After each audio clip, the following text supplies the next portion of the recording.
In this video, I'm going to react to a bunch of different entrepreneurs giving different advice on sales and marketing and give my 2 cents on whether this is good advice, bad advice, or you need to run for the hills type advice.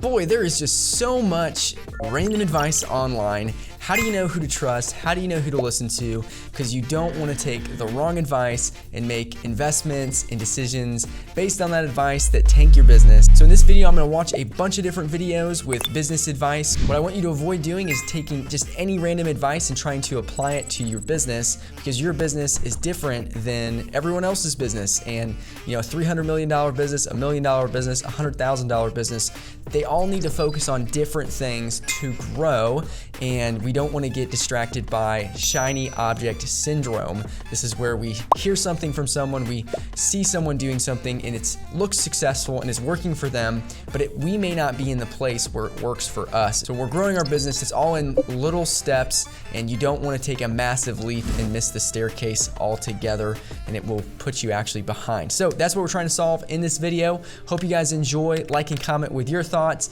and your reactions. Here we go. First video we're going to react to is a quick clip by Hormozi, which is about how you should hire your first person. So let's check it out. The first hire should free you up to do more revenue generating activities. It's less about how much they're going to make you, but more about how much time they can take off your plate so that you can fill your plate up. So I completely agree with this. You have certain strengths that you have as a business owner, and you need to be focusing all of your time on those strengths. Usually this is going to be sales and actually growing the business financially. When you hire people, the whole point of paying them is for them to do important tasks that allow the business to run, but also give you more time. If you hire people and you're still doing their job, you're micromanaging and you're actually setting yourself back. You need to find people that you can hire that you can trust. It's your income to go to $25,000 a month, and you can be able to cover the cost of the other person. So the concept in entrepreneurship of hiring is always just trading up your time in terms of value per unit of second that you can generate as an entrepreneur. I totally agree with this. Like, business is a math problem, growth is predictable.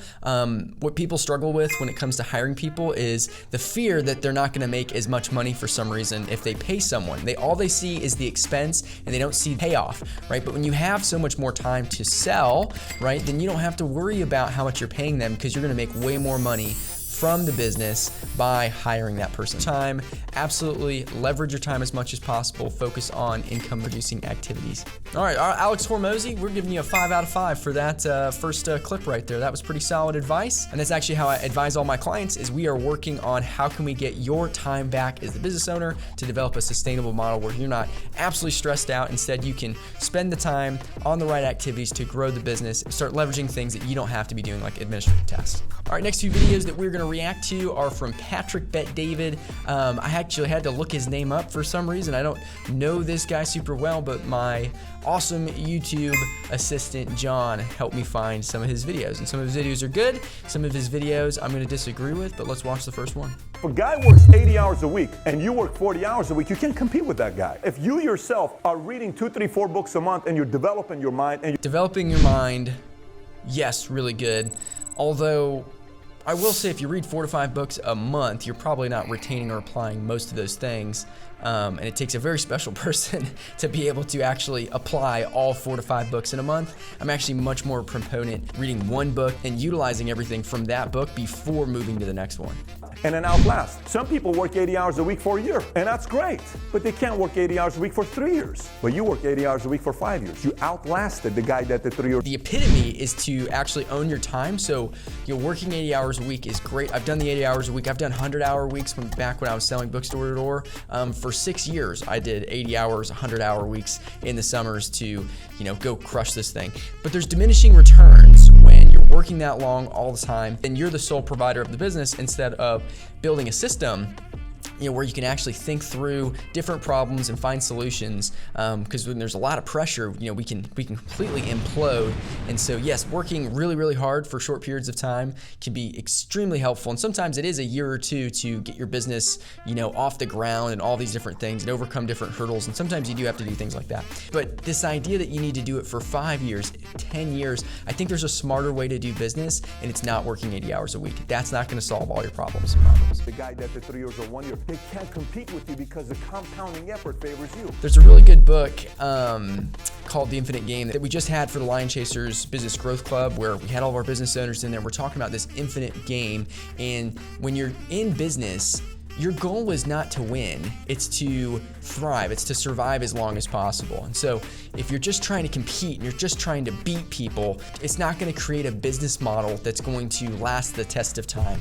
Apple's not always just trying to beat Microsoft, at least it wasn't when Steve Jobs was there. It was trying to test the limits of man. It was trying to invent a better user experience. And a lot of times they went against what was popular in order to build something even better. So I don't think you should just be competing all the time with people. In fact, you should have more internal motivation. If a guy works 80 hours a week and you work 40 hours a week, you can't compete with that. First sentence, he said, if the guy works 80 hours a week and you work 40 hours a week, you just can't compete.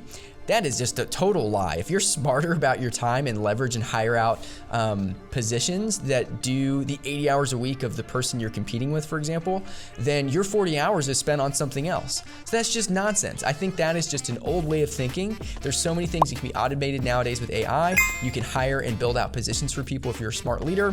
There's so much more that you can do with your time, and working 80 hours a week is not the answer. In fact, what I teach my clients to do is how do I maximize 40 hours a week to where it's accomplishing 80 hours a week? How can I work 40, accomplish 80? And that's through systems, being smart about things. And one of my favorite things is about making videos like we're doing right now, so that you can throw them on your website, you'll put them in your marketing funnel, you can generate leads and different things like that. I think if you can find one or two activities that give you all the other things that you need and streamline the process, you can be smarter with your 40 hours. Same guy, Patrick here. We're gonna watch a couple more videos from him. Number one area where salespeople suck at is referrals. They're horrible at it. I do agree that most salespeople aren't great at referrals, and it does cause a lot of their problems where they're having to cold call all the time, whereas if they were just better with the relationships that they already had, asking for referrals and asking the right way, then they would be growing their business way faster. They think referrals is just about, well, I don't have the right script on how to ask for referrals. This isn't a script problem, I promise you. Most people just don't ask for referrals. That's a big thing, actually. So it's not about the script. The concept of I'm a closer was the way to be, right? I'm such a closer. I can close any deal. Closing is good to brag about who you close at the bar with your friends, but in the world of business, these guys make the big money. The finders. If you get good at these two and you're mediocre as a closer, you can make a lot of money. It is true that if you can go talk to unlimited number of leads, you'll make a lot of money. But what I actually propose for my clients is how can we have such a good process that people will give you tons of referrals. There's two sides of this coin. You can just go really hard at generating leads all the time and not close a lot of them. Or alternatively, you can be incredible at your sales process, close a bunch of people, and then get tons and tons of referrals at the end of each sale. This isn't just the end-all be-all solution for this. And obviously, if you're not a great closer or not great at your sales process, something you ought to work on.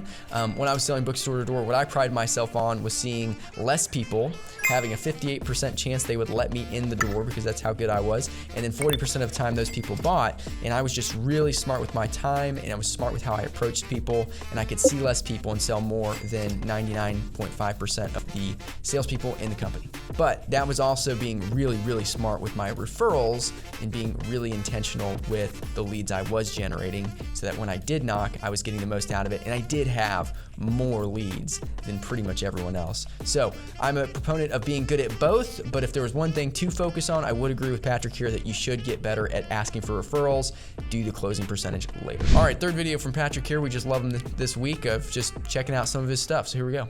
Tell me why you made your number one your number one. Oh, because he made me $160,000. I said, so tell me why number 5 is number 5. Oh, because he only made me $13,000. And I said, so. This is a great video. He's about to talk about how your best clients are the people who aren't the people who buy the most one-time packages. It's actually the people who connect you to the right people. So some of my best clients may not have sent me, let's say, 10 referrals that he's talking about here that's made a ton of money, but maybe they've introduced me to a person who's led to 3 or 4 workshops, which have led to like 10 clients.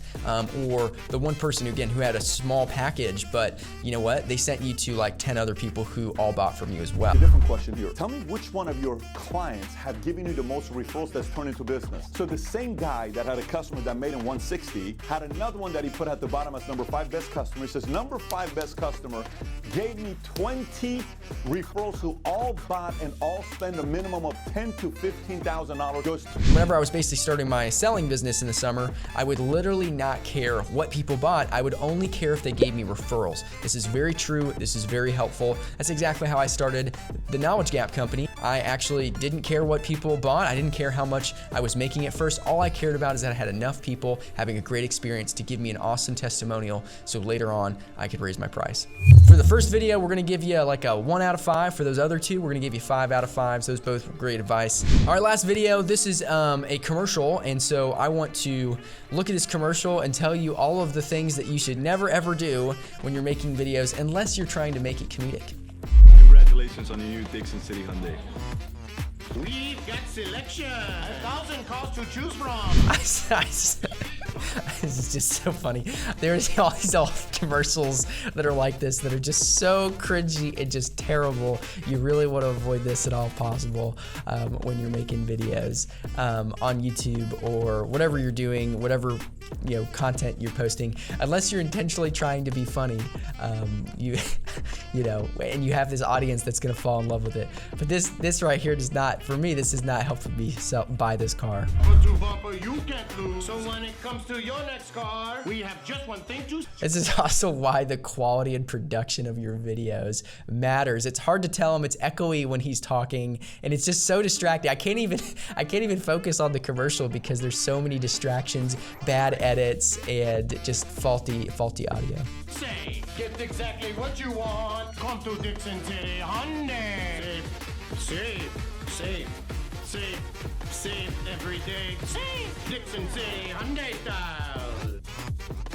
I will say, if he wants to go viral, it's probably a good opportunity to get a lot of laughs and a lot of people at least watching the video, which, I guess we'll give him some credence for that. So we'll give him a 3 out of 5 for this video, on how he's doing his commercial. It was definitely cringy, definitely, could have been a lot better, and I don't think is helping with maybe the branding, other than, I guess they're fun over there, and it'll be a party for sure. All right, guys, thanks for watching. If you like this video, smash that like button, share it with somebody, subscribe, and hit that notification bell for instantaneous updates. What do you think about that video? Was it 5 out of 5, 3 out of 5, or 1 out of 5? Want to hear your thoughts? Comment below.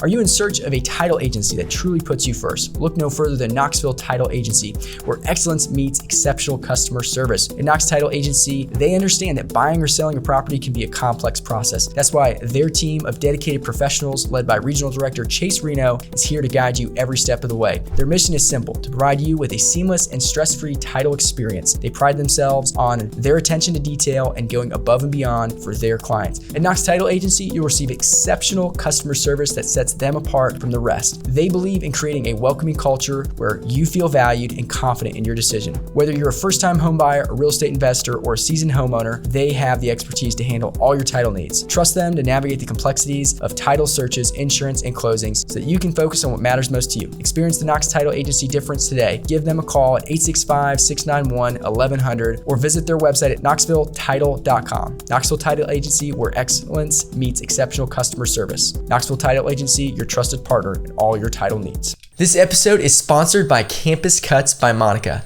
Monica has been cutting hair for University of Tennessee students for more than 37 years. If you're a guy and you're going to UTK or you live within 15 to 20 minutes of campus, Monica is the place to go if you want a worry-free, stylish haircut that will make you stand out with the ladies. Did I mention she has a pool table and refreshments while you wait? Follow Campus Cuts by Monica on Instagram and book an appointment by calling her today.